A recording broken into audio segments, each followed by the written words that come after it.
Welcome to the Andy Ruther Show. Here is your host, Andy Ruther.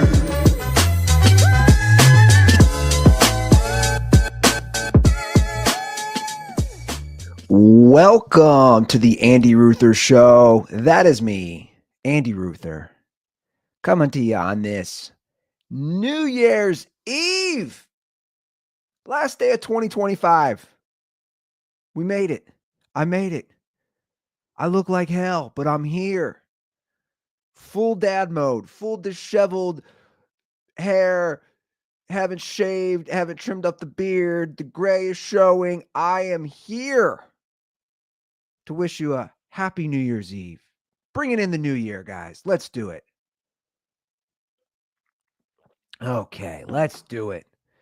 What's going on? A lot's going on here. Lots of rants. Get ready. Lots of rants. Where do we start today? Where do we start? So it's been a couple weeks. Been a Christmas. Been a New Year. I getting my ass kicked still. We're getting our ass kicked over here by Molly. Appreciate the DMs. Appreciate all the DMs people have sent my way. We can't figure out how to handle our child, but we do have some news. She is getting tubes. So the late breaking news here is that our soon to be 1-year-old Molly will be getting tubes just like her older sister Isla. And guess what? We called it. And let me tell you this. We knew this was going to happen. Brittany knew this was going to happen. We had met our deductible because these are things you care about when you're my age. When you're 44 years old, you care about this stuff. You don't care about it when you're young. When you start having kids, that's what I've realized. I am slowly morphing into my dad. I say things that I used to hear my dad say growing up, and that's what I'm turning into. I'm turning into my dad. So anyway, we said the last few months, she kept getting ear infections. We kept saying to the doctor, can she see the ENT? Ears, nose, and throat doctor. Can she see the ENT? Our deductible's been met. We can get tubes in Molly for free. Right? It's been met. And we're about to talk about them in a minute. We're about to talk about UnitedHealthcare. I'll get to them in a second. They're on my shit list too. Anyway, the doctor keeps saying, her pediatrician, no, she hasn't had enough ear infections. She doesn't meet the threshold. She hasn't had enough ear infections. We're like, look, man, it's headed this way. It's headed this way. Her sister, who's not that much older than her, got the tubes. Game changer. Absolute game changer, especially when your kids are in daycare. And we'll get to that too. A lot of daycare news. It's my time to shine here. A lot of daycare news. We're not just talking about Minnesota. A lot of daycare stuff in the news. We'll get to that. Anyway, she keeps getting ear infections. They keep saying she hasn't met the threshold. We see a different pediatrician. Lo and behold, he's like, dude, these ears are pretty jacked up. She's got to see an ENT. She probably needs tubes. What have we been preaching since August? What have we been preaching? The kid's going to need tubes. I take Molly to see the ENT. What was it? 2 weeks ago now? And sure enough, he's like, dude, she needs tubes. Her ears are jacked. And he actually said, she's a pretty happy kid. I said, she's great during the day. Absolute hell at night. Great during the day. He says to me, these are pretty jacked up. Let's get her scheduled. I said, is there any way possible you can get her in before December 31st because our deductible's been met? And I knew it. He said no, because it was such short notice, less than 2 weeks. Of course they can't get me in. So thank you, pediatrician. Thank you. Appreciate primary care doctor. Not going to name names because I respect that. Not sitting here trying to dox. Thank you. So now we got to pay about $3,000 to get tubes. And who knows what it'll cost now, because UnitedHealthcare is currently in negotiations with our provider. Yeah, UnitedHealthcare, the same CEO that was gunned down by Luigi Maggione. Yeah, that same group. Well, we're with United Medical Resources, who are owned by UnitedHealthcare. Just a terrible. These are bad people. These really are bad people. Let me just read what we got in the mail. Let me just read what we got sent in the mail on December 18th. Dear UMR plan member, we're writing to let you know about an important update with your plan's providers. Our current contract with TriHealth may be ending. By the way, TriHealth is who we use, who we really like, for the record. TriHealth is locally here. They have 1 million pediatricians with the TriHealth group. Obviously we've had some issues with some of them. Some of them are great. Some of them are okay, whatever. But overall, we are very happy and content with TriHealth. A TriHealth doctor put Isla's tubes in, the whole 9 yards. So anyway, we get this letter. Our current contract with TriHealth may be ending. If we don't reach a new agreement, they will no longer be part of your plan's network starting on January 1st, 2026. That's tomorrow. That's in about 13 hours. We know that the care you get from TriHealth providers is important, so we're working hard to keep them in the network. No, you're not. If we are able to reach a new agreement with them, we'll send you a letter to let you know. What would this change mean to me? If we don't reach a new agreement with TriHealth providers, we will no longer be part of your plan's network starting on January 1st, 2026. God, these people are awful. They are truly the worst of the worst. So we literally just scheduled to get tubes for Molly 2 days ago. 2 days ago, Brittany called, because this is through Brittany's health insurance, right? 2 days ago, she called. Not a single person, when she's getting quotes, not a single person even mentions all this. Not a single person. Also, you dated this December 18th. It didn't arrive to us until literally 5 or 6 days before the end of the year. Thanks for the notice, UnitedHealthcare. And you know what? When Brittany read this to me and she said, we just scheduled this and this is a whole thing. We want to get tubes in Molly's ears as quickly as possible now. Now that we've learned she's basically had an ongoing infection, because the drugs don't work that well. They just don't. She had to get a shot because the oral medication wasn't working. So they had to I had to hold her down for these 2 nurses, poor little girl, and they had to do a double antibiotic shot where they just jabbing her legs, poor little girl's legs. But that's what she needed because she fights this so hard and her body, it just doesn't work. The oral antibiotics aren't working. So anyway, we get it on the books. We're excited. We're like, she's going to get tubes January 15th. She's going to get them. No. Thanks, UnitedHealthcare, because they're not going to end this dispute unless they fix it today. Fingers crossed. Don't expect it to happen. So now, guess what happens? That's completely gone then because they're not a provider. So then we have to get a new pediatrician. Then we have to see the new pediatrician. Then that pediatrician needs to make a referral to a different ENT doctor. Then that ENT doctor sees Molly, and then he schedules to get the tubes in the ear. You guys see, I'm seeing it firsthand. I never had to deal with it.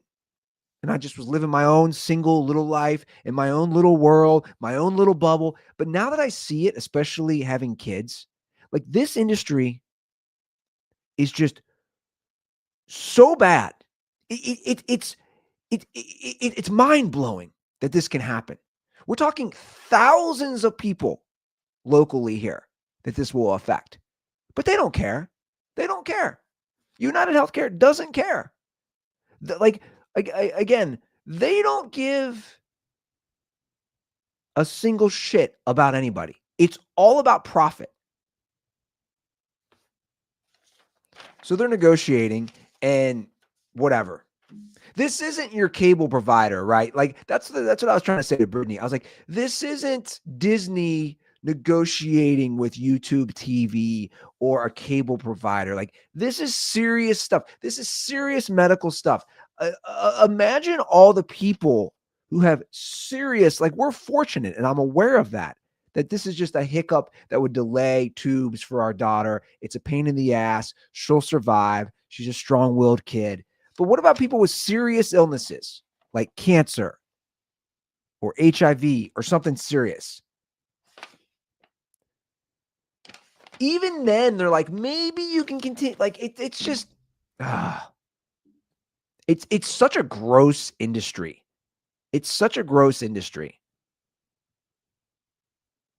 Of course, UnitedHealthcare is spinning it that TriHealth is demanding significant price increases.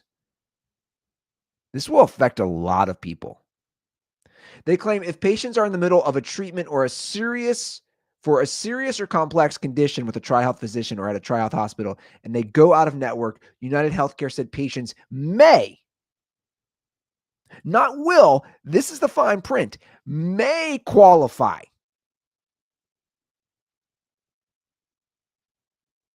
I mean, this is what it is. May qualify for continuity of care. Which they're on record for not doing that. They're on record for not doing that. Hence, the CEO got gunned down.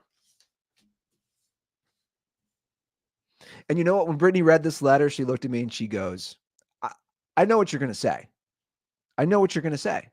And we both did. We both went back to Luigi Mangione and we both just kind of nodded. Again, I for the record, and I've said this a million times, I'm not for anybody getting killed. I'm not for anybody getting killed. I'm not for violence of any means. I'm against violence, whether it's, locally with a dispute or wars, whatever. Like, I'm mostly a pacifist, truthfully. That's where I lie. That's how I feel. But at the same time, I'm like, I don't feel bad. I'm sorry. And that's kind of what her and I were nodding. Like, I don't feel bad. I don't feel bad. Like, you are not good people. You're not good people. And this is a mess and it's sad. And yeah, I'm just annoyed. Like, I'm just annoyed, guys. It's just very frustrating because we thought we had a solution for our daughter. It's been a grind. It's been a big uphill battle. It's been tough. I've been very open about that. I've been very vocal. 2 kids within 2 years has been a lot harder than both Brittany and I anticipated. In fact, it's been so tough, I'm going to probably go to my brother's tonight. Stay the night. Going to go to my brother's. It's New Year's Eve. Relax. Bless Brittany's heart. She knew I've been struggling, truthfully. I've been struggling. She went with friends on Sunday night. She doesn't see her friends. Neither of us do. We're just, we're in that stage, which is fine. It is what it is. It's part of it. Again, not feeling sorry for myself. It's part of it. But anyway, she does something every Christmas, around Christmas time with her friends from Northern Kentucky. And they had a dinner, like 10 or 15 of them from grade school and high school. And she said, I'm not going to go. Molly has been so difficult at night and putting 2 girls down. I'm not going to go. I said, no, go. I got it. I got it. I got this. Just go. Well, that was a big mistake because Molly wouldn't go down. So herein lies the problem, right? Molly is not going down and she's waking up every 10 minutes.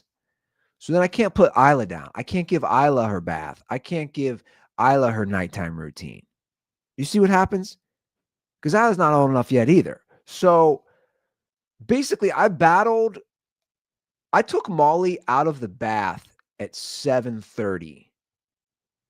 And the routine is, you take her out of the bath, you put on her nighttime pajamas, you feed her bottle, and hopefully she's in bed by 8:15. But then she kept getting up. So I got Isla in our bedroom watching TV because I'm like, I don't know what else to do with her, right? Because you just put her in front of the TV while I'm handling Molly. But Molly kept getting up. So then I keep getting Isla. Isla just keeps watching TV. And then finally I'm just like, you're not getting a bath tonight. Like, we don't have time. Finally, I just texted Brittany at like 9:23. I just gave up, man. I was like, I can't do this. I just can't do this. Isla's still up. She has daycare tomorrow. I've gone in Molly's room 5 times. 5 times now. She won't relax. She won't calm down. And I can't just put Isla in bed. That's just not how it works. She's just not going to fall asleep either. I was like, I give up. The truth is, I kind of lost my shit too. Truthfully, I kind of lost it. And Brittany walked in the door at 9:57. Or no, I walked downstairs and I looked at the clock and it said 9:57. And I was like, oh my God, it's taken me 2.5 hours to get these girls down. And Isla's still wide awake, just lying in bed. And Brittany walked in and I was just like, oh, it's like, this is brutal. She's like, I shouldn't have done this. Like, we can't. Basically, we agreed no one is allowed to leave until both kids are down. Because when Molly's down, she might get up. But when Isla's down, she'll be good for the most part. So you basically need both kids down until somebody leaves. So this is what Brittany said. Brittany goes, go to your brother's. It's New Year's Eve. Go to your brother's. Watch a movie. Maybe eat an edible. Take the night off. Which I appreciate. I greatly appreciate that. And I had an idea, and I told Brittany this last month. I said, Brittany, I don't know if you ever watched The Last Dance, the documentary on the Bulls' final season. Big hit show on Netflix during COVID. Hugely popular show. Obviously, I watched it. Obviously, I talked about it on Dirty Sports. But I said, I don't know if you've watched The Last Dance. There's a thing in there where Dennis Rodman, in the middle of the season, just leaves. Just middle of the season, leaves and lets off steam in Las Vegas because he needs it. Because he's Dennis Rodman. He's going to party, girls, the whole 9 yards. He needs it to kind of set himself right. I said to Brittany, you and I need our little Dennis Rodman getaway every few months, individually. Now, we're not going to Vegas to do drugs and all that and party with girls. I said, but our getaway is different. It's you going to your parents' house for a night where you get some sleep and you don't got to worry about the kids at all through the night and in the morning. Or it's me going to my brother Greg's house where I want to go tonight to just, again, get away. I said, this is our Dennis Rodman. This is our Vegas trip from The Last Dance. I'll actually pull it up here. I think I have it here. This is what I'm talking about. Anyone's ever approached any coach the way I did Phil Jackson. I just got so kind of bored, man. It's kind of down the same routine every day. I went to Phil Jackson. I said, Phil, I gotta go to Vegas. He said, you want to go to Vegas? I want to go to Vegas 2 days. I come to practice. Phil calls me and says, so Phil said, oh, then he's got 2 days to go to Vegas. Phil, what do you mean? Vacation? He says he needs a vacation. He needs some time off to let loose. This during the season, we're playing games. Phil, you let this dude go to vacation, we're not going to see him. You let him go to Vegas, we definitely not going to see him. Next thing you know, I'm in Vegas I'm having a blast with a bunch of girls, drinking up my ass off, stuff, da-da-da-da. I'm looking at Phil like, you ain't going to get that dude back in 48 hours. 4th day, I'm partying my ass off. Who comes to Vegas to pick me up? Michael Jordan. Dennis, you got to come back and play. Shit, I agree. Go straight to the airport. Boom. When I went back, what happened? I was lively, huh? Boom, I was ready to rock. And I said, hell yes, I'm good now. It energized me a lot. I don't think any... Love it. Absolutely love it. And that's basically what, and by the way, that's my advice for you guys too, if you're dealing with the kids. It's just a night. And that's what I say. It's just a night of sleep where you don't got to, it's a good night of sleep, right? Because my sleep's not good. Now that I can monitor it here with the Oura Ring, and I do monitor it, I'm not getting good sleep. Like they have a thing called sleep debt. I talked about on Dirty Sports, where it's like your body's in debt because you're not getting good sleep. And my sleep debt has just been extremely high all month because I'm just not getting good enough sleep. So anyway, that was the point. I said, you and I need our Dennis Rodman Vegas trip. That's what we need. Every few months when we lose our shit or if the kids are driving us crazy and it's been building up for me. I mean, look at me. Look like a homeless person right now. That might be disrespectful to homeless people, by the way. We gotta leave. Like I said, go to your mom and dad's for the night. I'll go to my brother's. And to be honest, it's not even about even eating an edible. I don't even know if I'll do that tonight. I don't even really care about that stuff because I want good sleep. I want good, healthy sleep where I sleep through the night and I wake up and I look at my Oura Ring app and I go, oh, my sleep debt has dropped. It's dropped. And by the way, I absolutely love that Phil Jackson let him do that. That's why I love Phil Jackson. What a brilliant coach. What a brilliant motivator, philosopher. I just think most coaches would say, you trying to go to Vegas to let loose? We're in the middle of a season. But Phil understood the psyche of somebody like a Dennis Rodman. He understood that. That's what he needed to basically re-energize, to hit the reset button. And that's what I'm trying to do here with my family. And that's why I recommended it to Brittany. I said, we need to do this every few months. I know me. You just give me a night, just a night away of not having to deal with it. Because we have to have the baby monitor on the whole night, right? Because Molly's vomiting is an issue. We're still trying to figure that out. Shout out to everybody who's DM'd me, by the way. I appreciate all the advice, all the help. We're trying to figure it out. She did it again the other night where she had SpaghettiOs, obviously not the best thing to eat, but she had it for dinner and woke up about an hour and a half into sleeping and just vomited it they're still stained on the carpet. We couldn't get it out. But then Brittany and I started debating, are we giving her too much? Because now that she's eating human food, are we giving her too much of her bottle at night? Is she just drinking too much? So now we're trying to reassess. We know she has a sensitive stomach. She's been on something for her acid reflux since she's been born because she did have a spitting problem. And now that's presenting itself with human food. We're trying to work through it, right? But the monitor has to be on. That's the problem. You want to run in there in case she's going to start projectile vomiting everywhere. I don't know. We're working on it. But tonight, me, my brothers, New Year's Eve, stupid movies, making jokes. Let's go. This is what I look forward to now. This is what I look forward to. But hey, look, we got two beautiful little girls. At the end of the day, I'm very happy. I head into 2026 with two beautiful little girls. One's going to be a year old in 18 days. The other one will be 3 in about a month and a half. So I'm happy about that. I'm very blessed. Real talk. Doesn't mean it's easy. Now, look, do I wish I could get money from a daycare that I was scamming? Maybe. Do I wish I could get money scamming a day? What is going on in the state of Minnesota? What is going on? What is happening? You know, I see all these scams. And by the way, these aren't new. But I see all these scams that are happening and all this fraud. And I just say, why did I not think of this first?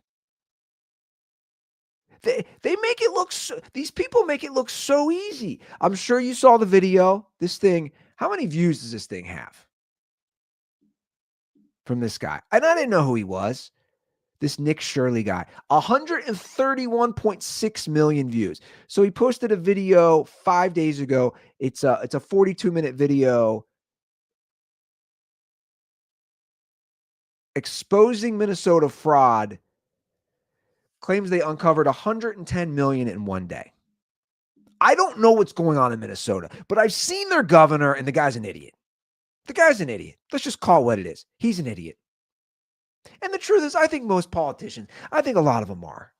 I think most of them are. Because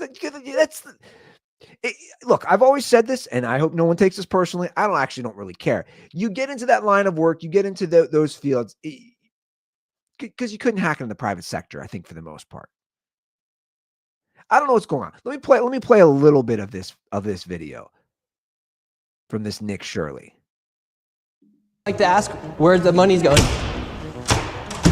What do you guys think about the fraud that's taking place here in Minnesota? I don't think anybody is enabling fraud to happen. Hold Governor Walz accountable for this. What was this money spent on? 1.26 million. But I love them just rolling up to these Somalians and like with the like, what do they? Here's my thing. Like, what does he think's going to happen when you bring a camera out? Like, they're not going to be cordial with you, man. You know, the dramatic effect, the music. I mean, there's a lot going on here. But let me just play a little of this. This is like the teaser intro. What was that money spent on? There aren't any kids. Answer the question. Are there children? There's no children inside this building. Potentially the largest fraud scandal in U.S. history is taking place in Minnesota as literally billions of dollars have been funneled through Somali-ran fraudulent businesses. So much fraud, it could actually almost replace the entire GDP of Somalia. These fraudsters have worked hand in hand with the Minnesota government as they enabled billions of dollars to be given to fraudulent businesses underneath welfare purposes. Okay, I'm just going to stop it there. So, the focus of this is, I think, through the daycares where Somali immigrants are stealing, they're cheating money, through government programs, etc., which, by the way, is nothing new. And I just want to make that be known. Like, again, like my lack of trust, hence what I was saying earlier, me turning into my dad is like, it's just the path because you see this stuff. Like, let's just pull up COVID. I put it into ChatGPT before we started the show. I just said, how much money was lost due to COVID fraud relief? Listen to this. Listen to this, guys. And I'm sure you're not shocked, and I'm sure you've seen this before. Remember the PPP loans, the pandemic relief program? Low-end estimates, low end, 100 to 135 billion, that's with a B, was stolen through fraud during the COVID relief. Higher end estimates, including undetected fraud, ranges from 200 to 280 billion. Some experts, including former DOJ officials, Department of Justice officials, say the true number could be even higher because much more fraud was never reported or prosecuted. Roughly 10 to 15% of total U.S. COVID relief spending potentially was lost to fraud. So we're talking on the low end, just to reiterate, during COVID fraud, 100 to 135 billion dollars. Like, they make it so easy is my point. Look, I've said it before, I'm dealing with these idiots still, by the way, dealing with these idiots about my deck.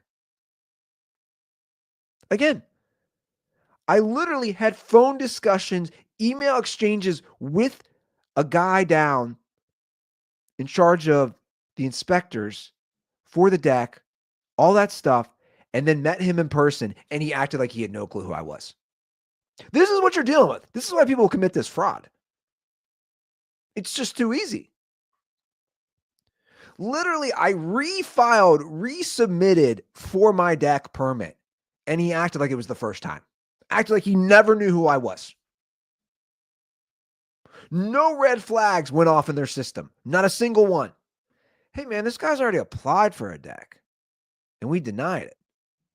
No, nothing went off. So you see this fraud, and you're like, dude, this looks pretty easy. Now, you watch this video. Again, I don't know. Here's what's interesting to me. There's a lot of things interesting about this Nick Shirley video. I don't know who this guy is, truthfully. I don't know who he is. But what I do know is he put out a 42-minute video showing what he thinks, and I'm assuming there's some merit. Again, I didn't watch the full 42 minutes. I will at some point, but I'm assuming there's some merit to some of this fraud, right? What's amazing to me is that some 23-year-old kid with an iPhone can expose this, and no major news outlets are really touching it.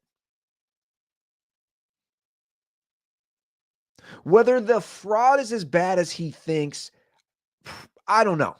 Again, I'm not here to discern that. What I do know is I have 2 kids in daycare, okay? I have 2 kids in daycare. And I know that when I know how specific they are because health officials will surprisingly show up, right? So I know when I give bottles to my kids' daycare for Molly, right, who is still on the bottle, everything has to be labeled because if the health services or the child, whatever it is, shows up, it's got to be buttoned up. So like I have to label, it has to have Molly's every day. We have a little sticker for it. Molly's name, date, time that I made the bottle, and how many ounces are in the bottle. That's what I have to do. Bottle's got to be like that every morning. Every morning when I wake up, boom, fill the bottle, label it, date, name, number of ounces. So when I see this video or highlights of this guy's video and he's at a daycare and there's no kids, that's a lot of red flags. Or it says luring center and it's missing the N, that's setting off some red flags. Now, do I expect them to just let strangers into a daycare? No, I will say that. I know how it works with security. I know how it works. I have to put in a code to get into Isla security, right? Every parent, every family has their own specific code to get into the daycare. I got to punch that in to open the door, which I prefer. There's a lot of lunatics out there, okay? I prefer that. I like that. It's good. It makes me feel secure when I'm putting my children in someone's care. So I don't expect them to let strangers into the daycare if it's a daycare. But also, I don't see any kids. That's kind of a big deal. I don't see any kids. You go to my kids' daycare, there's kids around. You can see them through the windows. You can see them on the playgrounds. There are windows. A lot of these things, there's no windows. Is this a jail? Doesn't seem like a daycare.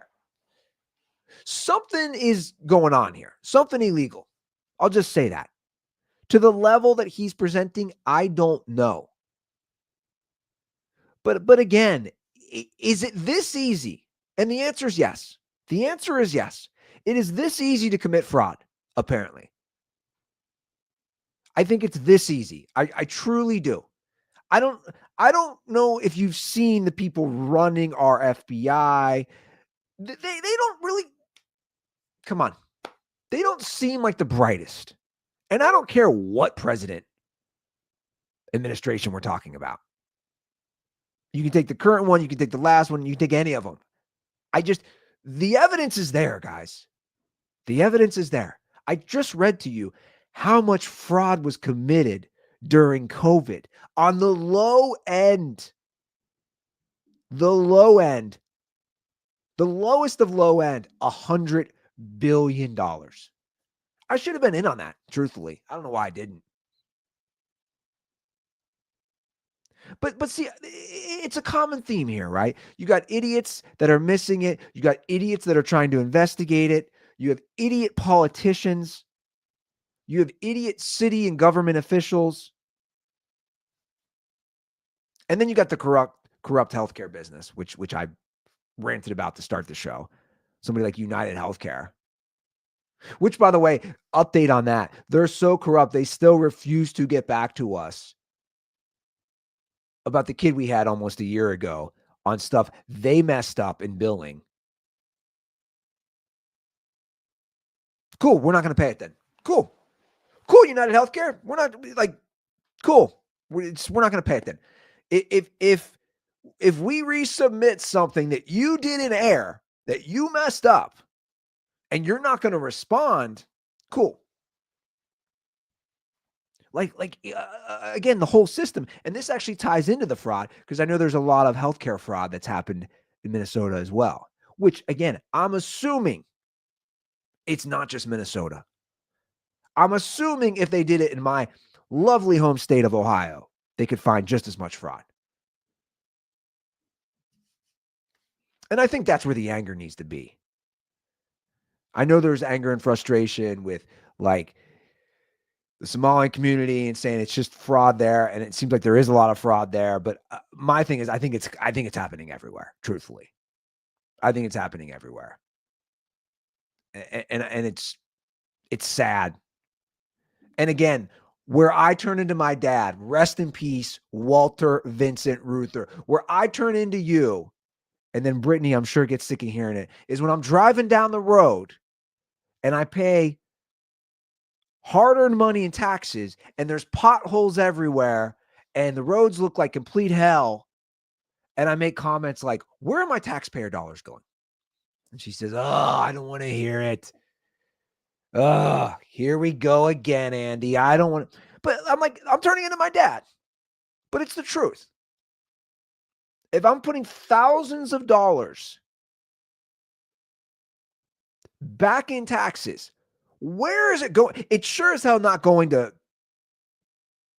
people to make sure there's no fraud. How does that make you feel too? How does that make me feel? Now, I don't live in Minnesota, but again, I think it's happening in Ohio. I assume it is. The thought of people scamming and making money off my tax dollars, it doesn't make you happy.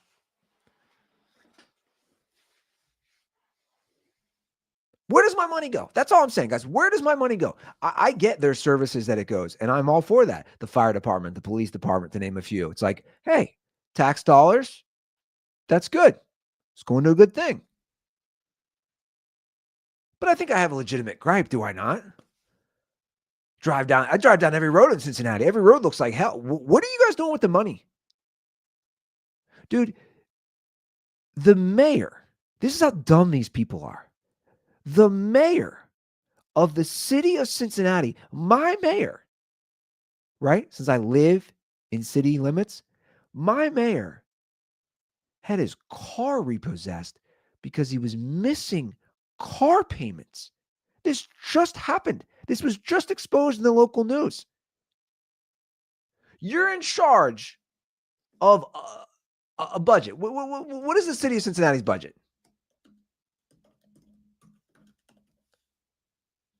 What is the city of Cincinnati's budget? Let's see. The operating budget for 2025 was $1.31 billion. Okay.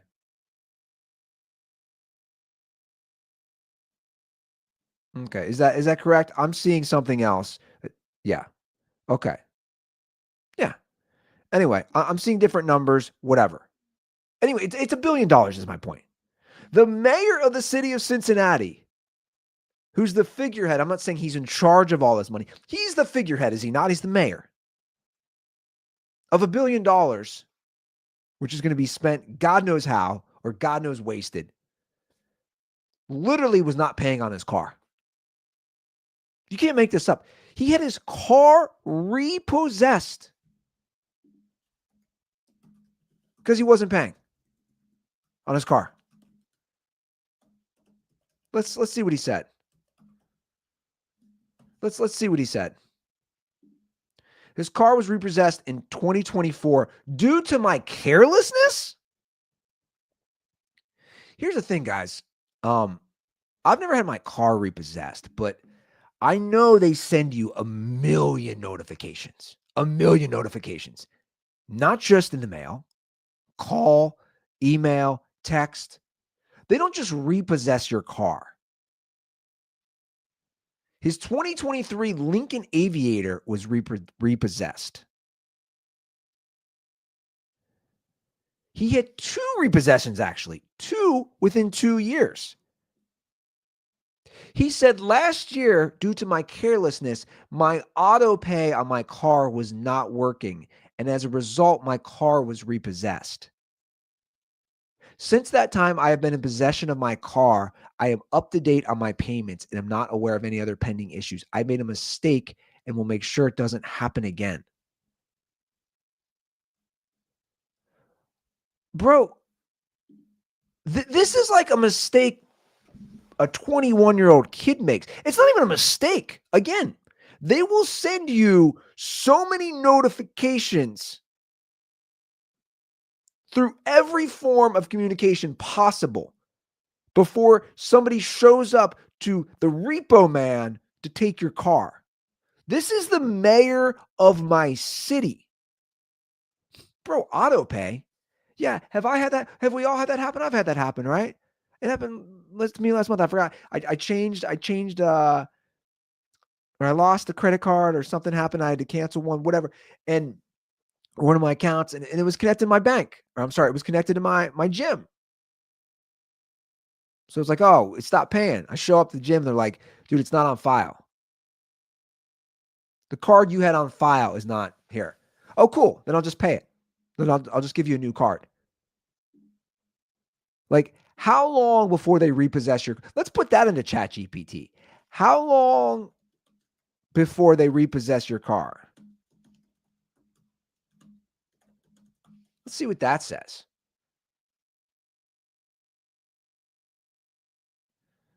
Short answer, it depends on where you live and your loan, but here's the breakdown. Okay, here's the breakdown from ChatGPT. One missed payment, you're late, get hit with late fees, and start getting calls, notices. 30 days late, you're officially delinquent. This is when repossession becomes possible after 30 days. 60 to 90 days late, this is the most common window where repos actually happen.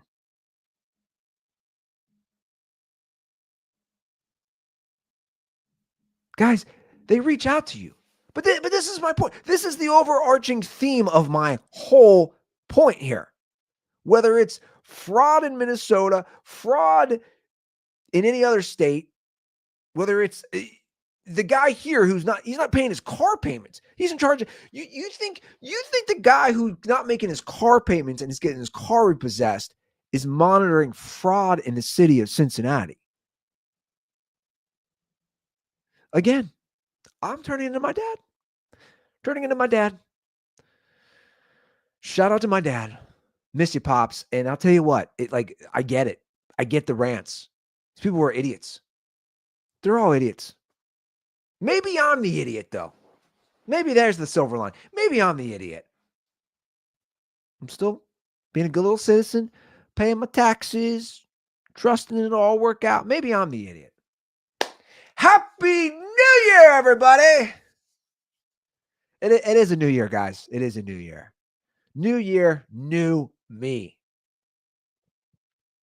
I did do something last night because I do want to become a better person. I think it's important. I got to become a better person. I got to become a better partner with Brittany, a better father for my girls. I put something on her bed. I didn't say anything, and she never said anything to me last night. I just wrote down on a piece of paper, I said, give me 3 things that I can work on to improve as a father. And under that, I wrote 3 things that I can improve on as a partner. Right. And the truth is, I just thought of doing that last night. I was sitting down here in my office. I was like, it is a new year, and I know it's corny, and I know it's cliche, but I should have goals, whether it's, you should have goals in life, personally, professionally, whatever it is. And I was like, I should have 3 things in those 2 areas that I want to improve on. And the truth is, I should do that for all my areas of life, not just for my family, professionally, whatever it is. And I was like, I didn't say anything. I just put that right on her spot in the bed. I was tired last night. I crashed. And I don't know if she'll think about it. I would love her to put 3 things. So maybe that's an idea for you guys. Think about it. 3 things that you can work on this year, right? Because we can all work on stuff. We can all get better. And for my lovely officials in all these cities and states, maybe start with trying to monitor somewhat fraud. Trying to monitor it. Just monitor it a little. I don't know how it happens, truthfully. I do and I don't. For someone who has who's had kids at daycares for going on 2.5 years, and I'm up there every day, it's pretty wild that this stuff can happen. It's just unacceptable, truthfully. But here we are. Isla is content. She loves her new daycare. We love her new daycare. Can't wait to get Molly there in about 6-7 months. And it's a new year. And one of my goals in 2026, I was looking at it last night. I would love to run Maybe not a half marathon. I don't think I could do that. Well, I could do a half marathon easy on my own with one or both my girls. In the push stroller, I was looking at it last night. The Cincinnati Marathon is called the Flying Pig. I believe that is the weekend of May 1st through 3rd. I can't do a full with the girls. No way. Can't do a half. It would probably take too long. Maybe, can I do a 10K? 6 miles? Would the girls let me push them for 6 miles? Which would be a workout, by the way. Combined, they're damn near 60 pounds combined. No, more like 56, 57, but that's a lot of weight to push. Would they let me do a 10K, which I think is like, what, 6.2 miles? Would they let me do a 5K? That should be easy, right? 3.1 miles. I think it'd be fun. I think it'd be fun to push the girls. A little race. Thinking about that. Anyway, you guys have a lovely New Year's Eve. Have a great New Year. Be safe. Enjoy the holiday. Enjoy your loved ones. And we will see you in 2026. Peace.